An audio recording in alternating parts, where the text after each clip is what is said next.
ಎಲ್ರಿಗೂ ನಮಸ್ತೆ. ನಾನು ದಾವಣಗೆರೆಗೆ ಹೋಗ್ಬೇಕಾದ್ರೆ ಜಗಳೂರು ಬಸ್ ಸ್ಟ್ಯಾಂಡಲ್ಲಿ ಈ ಒಂದು ದೃಶ್ಯ ನೋಡಿ ನಿಜವಾಗ್ಲೂ ತುಂಬ ಅಂದರೆ ತುಂಬ ಮನಸ್ಸಿಗೆ ನೋವಾಯಿತು.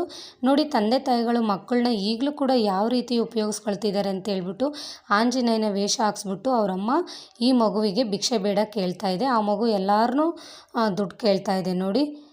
ಈ ರೀತಿ ನಿಜವಾಗ್ಲೂ ಈ ರೀತಿ ಏನಾದರೂ ಕಂಡು ಬಂದರೆ ಪೊಲೀಸ್ನವರು ದಯವಿಟ್ಟು ಅವ್ರ ತಂದೆ ತಾಯಿಗಳಿಗೆ ಬುದ್ಧಿ ಹೇಳ್ರಿ. ನೋಡಿ, ಈಗಲೂ ಕೂಡ ಮಕ್ಕಳನ್ನ ಒಂದು ವ್ಯಾಪಾರ ಬಿಸ್ನೆಸ್ ಥರ ಯಾವ ರೀತಿ ಮಾಡ್ತಾ ಇದ್ದಾರೆ ಅಂತೇಳಿ. ಚಿಕ್ಕ ಮಕ್ಕಳಲ್ಲಿ ಈ ರೀತಿ ಮಾಡಿಸೋದು ನಿಜವಾಗ್ಲೂ ಒಂದು ದೊಡ್ಡ ಅಪರಾಧ. ದಯವಿಟ್ಟು ಪೊಲೀಸ್ನವರು ಇದನ್ನು ನೀವು ಕ್ರಮ ತಗೋಬೇಕು.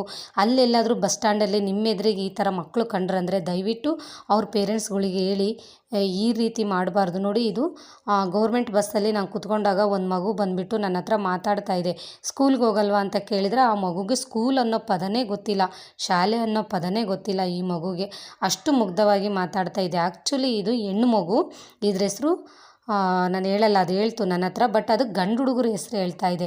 ಯಾಕೆ ನಿನಗೆ ಕೂದಲೆಲ್ಲ ಬಂದಿದೆ, ನೀನು ಗಂಡು ಹುಡುಗರ ಹೆಸರು ಹೇಳ್ತಿದ್ದೆ, ಹುಡುಗಿ ಅಲ್ವಾ ಅಂದಾಗ ಅದು ಒಪ್ಕೊಳ್ತು. ನೋಡಿ, ಈ ಮುಗ್ಧ ಜೀವಿಗಳನ್ನ ಹೆಂಗೆ ಉಪಯೋಗಿಸ್ಕೊಳ್ತಿದ್ದಾರೆ ಅಂತೇಳಿ.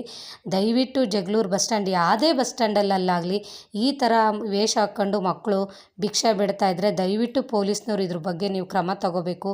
ಅದನ್ನು ಆ ಮಗುನ ಕರ್ಕೊಂಡೋಗ್ಬಿಟ್ಟು ಅವ್ರ ತಂದೆ ತಾಯಿಗಳಿಗೆ ಬುದ್ಧಿ ಹೇಳಿ ಇದನ್ನು ನಿಲ್ಲಿಸಬೇಕು ದಯವಿಟ್ಟು. ನೋಡಿ, ಈ ಥರ ನೋಡ್ರಿ ಯಾವ ಥರ ಕೇಳ್ತಾ ಇದೆ ಆ ಮಗು. ಪ್ರತಿಯೊಬ್ಬರು ಕೂಡ ಇದನ್ನು ಶೇರ್ ಮಾಡಿ. ದಯವಿಟ್ಟು ಈ ವಿಡಿಯೋನ ಆ ಜಗಳೂರು ಪೊಲೀಸ್ನವ್ರಿಗೆ ತಲುಪೋವರೆಗೂ ಕೂಡ ಇದನ್ನು ಶೇರ್ ಮಾಡಿರಿ. ಮತ್ತು ಎಲ್ಲ ಬಸ್ ಸ್ಟ್ಯಾಂಡ್ಗಳಲ್ಲೂ ಇದನ್ನು ಅಬ್ಸರ್ವ್ ಮಾಡಲೇಬೇಕು. ನೋಡಿ, ಮಗು ಯಾವ ಥರ ಕೇಳ್ತಾ ಇದೆ ಅಂದರೆ ನಿಜವಾಗ್ಲೂ ತುಂಬ ಅಂದರೆ ತುಂಬ ಮನಸ್ಸಿಗೆ ನೋವಾಯ್ತು. ಈ ಮಕ್ಕಳನ್ನ ಸ್ಕೂಲಿಂದ ವಂಚಿತರನ್ನ ಮಾಡಿದ್ದಾರೆ. ಸ್ಕೂಲ್ ಅನ್ನೋ ಪದನೇ ಗೊತ್ತಿಲ್ಲ ಈ ಮಗುಗೆ. ಈ ರೀತಿ ವೇಷಗಳು ಹಾಕ್ಸ್ಬಿಟ್ಟು ಈ ಮಗುಗೆ ಕೃಷ್ಣನ ವೇಷ ಹಾಕ್ಸಿ ಅವರಮ್ಮ ಭಿಕ್ಷೆ ಬಿಡಕ್ಕೆ ಕಳಿಸಿದೆ. ದಯವಿಟ್ಟು ಇದನ್ನು ತಡೆಗಟ್ಟಲೇಬೇಕು. ಮಕ್ಕಳು ಈ ವಯಸ್ಸಲ್ಲಿ ಈ ರೀತಿ ಮಾಡೋದು ನಿಜವಾಗ್ಲೂ ದೊಡ್ಡ ಅಪರಾಧ.